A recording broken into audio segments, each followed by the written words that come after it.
بسم اللہ الرحمن الرحیم۔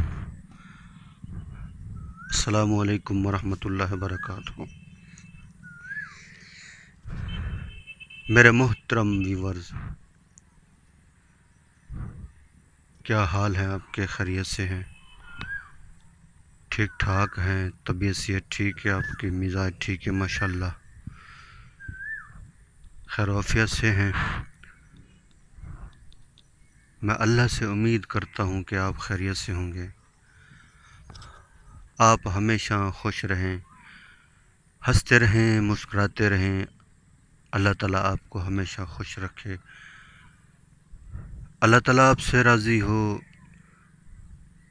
اور اللہ تعالیٰ ہم سب سے راضی ہو جائیں، اور اللہ تعالیٰ ہم سب سے راضی ہو کر ہمیں دنیا اور آخرت میں کامیاب کر دیں۔ اللہ تعالیٰ ہم سب کی حفاظت فرمائے، ہمارے ملک پاکستان کی حفاظت فرمائے، حرمین شریفین کی حفاظت فرمائے۔ اللہ تعالیٰ ہمارے ملک کے اناج غلوں کی حفاظت فرمائے، سکون نصیب فرمائے، راحت نصیب فرمائے، عزت والی زندگی نصیب فرمائے، دنیا اور آخرت کی کامیابیاں نصیب فرمائیں، دنیا اور آخرت کی بھلائیاں نصیب فرمائیں، دنیا اور آخرت کی عزتیں نصیب فرمائیں، دنیا اور آخرت کی خوشیاں نصیب فرمائیں۔ اللہ تعالیٰ ساری دنیا کے سارے انسانوں کو ہدایت نصیب فرمائیں۔ دنیا میں جتنے مسلمان ہیں، اللہ تعالیٰ سب کی حفاظت فرمائے، آمین۔ الحمدللہ رب العالمین،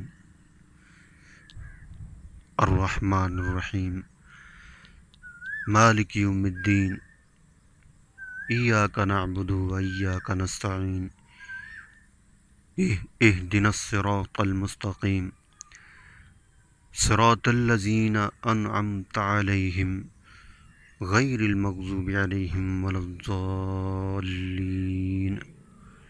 آمین۔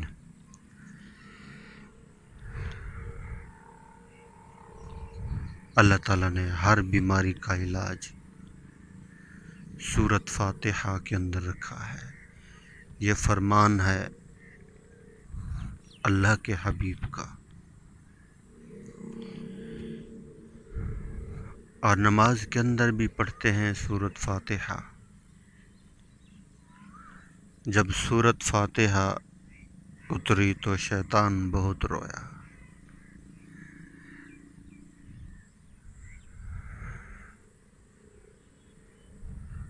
اللہ اکبر۔ قرآن مجید مقدس کتاب ہے، اس کی ہم شب و روز تلاوت کریں، یہ اس کا حق ہے۔ اللہ تعالیٰ نے یہ کتاب اس لیے نہیں بھیجی کہ ہم اس کے اوپر غلاف چڑھا کے اور الماری کے اندر رکھ دیں، ایسا ہرگز نہیں ہے، بلکہ اس کی تلاوت کرنی ہے، جتنا ہو سکے۔ ایک پاؤ پڑھیں، آدھا پارہ پڑھیں، مکمل پڑھیں، جس سے جتنا ہو سکے وہ اتنا ضرور اس کی تلاوت کریں، اور صحیح طریقے سے پڑھے۔ اگر پڑھنا نہیں آتا تو ابھی سے سیکھنا شروع کر دے، کیونکہ آپ صلی اللہ علیہ وسلم کے جو شاگرد تھے، جو بھی ایمان لاتا، کلمہ پڑھتا، تو وہ دین کو سیکھتا، قرآن کو سیکھتا، نماز کو سیکھتا، دین کے مسائل کو سیکھتا تھا۔ آج اللہ معاف فرمائے 50 60 70 سال عمر ہو گئی، نہ نماز آتی ہے، نہ قرآن پاک کا پڑھنا آتا ہے۔ اگر دنیا کا کوئی مسئلہ پوچھیں، دنیا کی کوئی بات پوچھیں، تو فوراً بتاتے ہیں،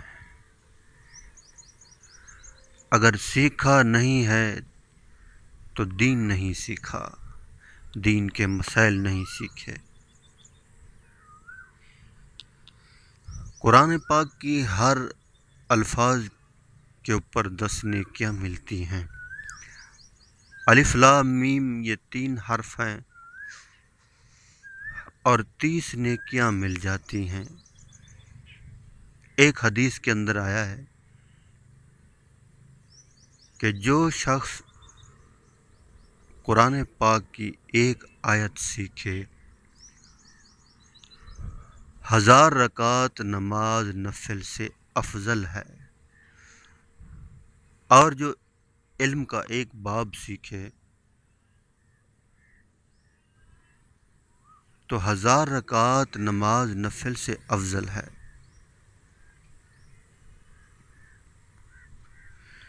تو یہ ساری چیزیں سیکھنی ہیں۔ پہلے زمانے میں لوگ سفر کرتے تھے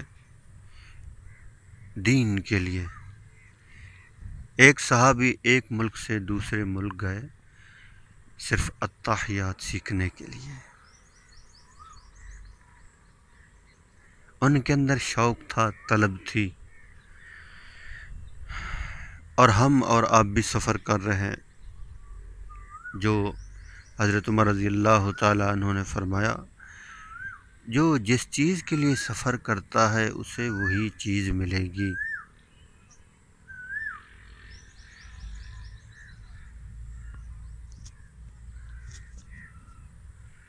تو ہمارا سفر بھی ہو اللہ کے لیے، اللہ کے دین کے لیے۔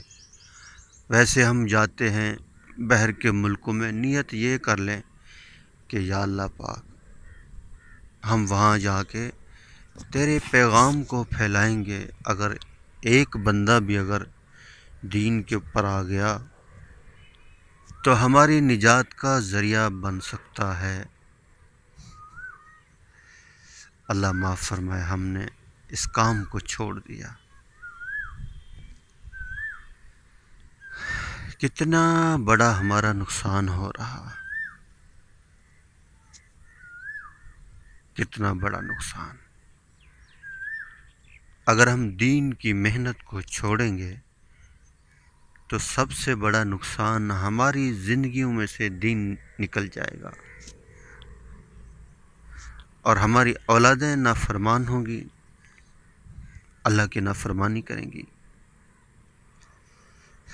اگر ہماری زندگیوں میں دین ہوگا، ہم دین کی محنت کریں گے تو اللہ تعالیٰ ہماری محنت کی برکت سے لوگوں کو ہدایت دیں گے۔ جب لوگوں کو ہدایت ملے گی اللہ تعالیٰ خوش ہوں گے، اور جب اللہ تعالیٰ خوش ہوتے ہیں اللہ کی طرف سے رحمتیں اور برکتیں آتی ہیں۔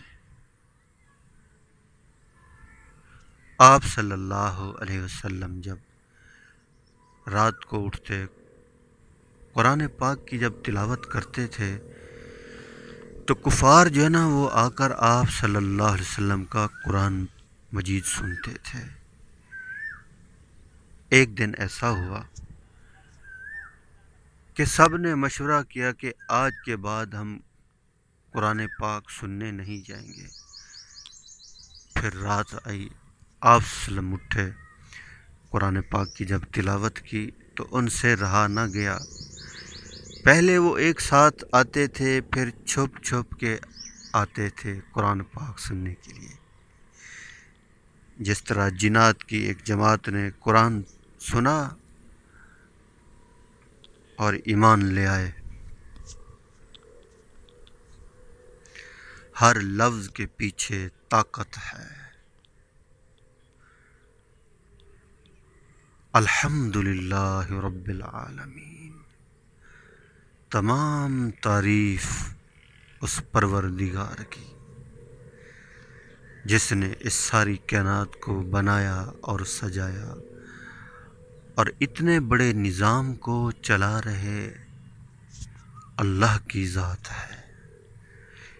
عزت دینے والے، ذلت دینے والے موت دینے والے، زندگی دینے والے، نفع دینے والے، نقصان دینے والے، کامیابی دینے والے، ناکامی دینے والے، صحت دینے والے، بیماری دینے والے، حالات کے بنانے والے.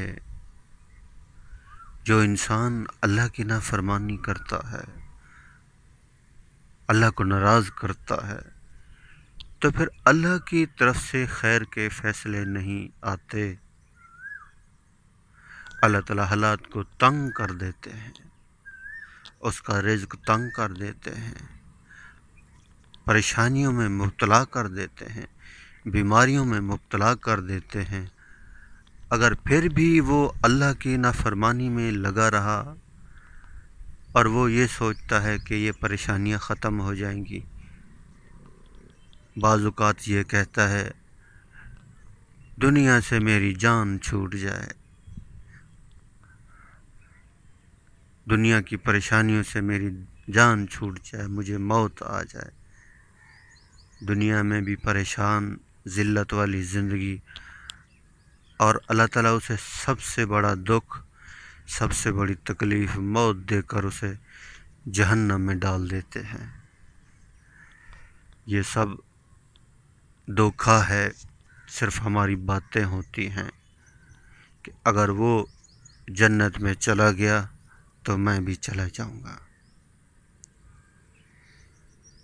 یہ باتیں صرف غیر یقینی ہیں، اس کے اوپر یقین نہیں ہے کہ ایسا ہوگا. ہر انسان اپنے عمل کی وجہ سے اور اللہ کے رحم اور کرم کی وجہ سے جنت میں جائے گا.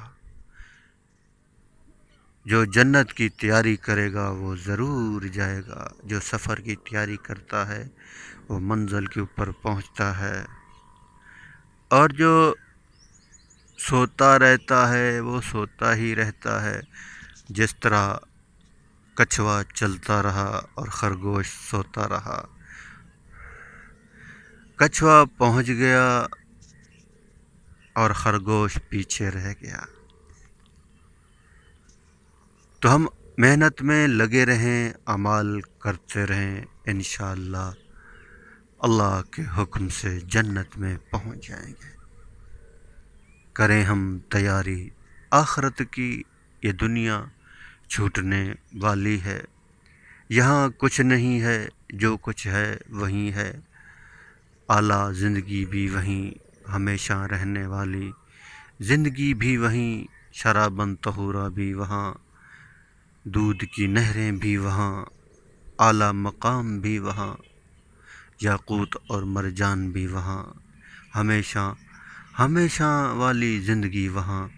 کریں ہم تیاری آخرت کی. یہ دنیا چھوٹنے والی ہے. اللہ کریم سے دعا ہے جو کچھ کہا سنا اللہ تعالیٰ مجھے اور آپ سب کو اس کے اوپر عمل کرنے کی توفیق عطا فرمائے. آمین آمین آمین.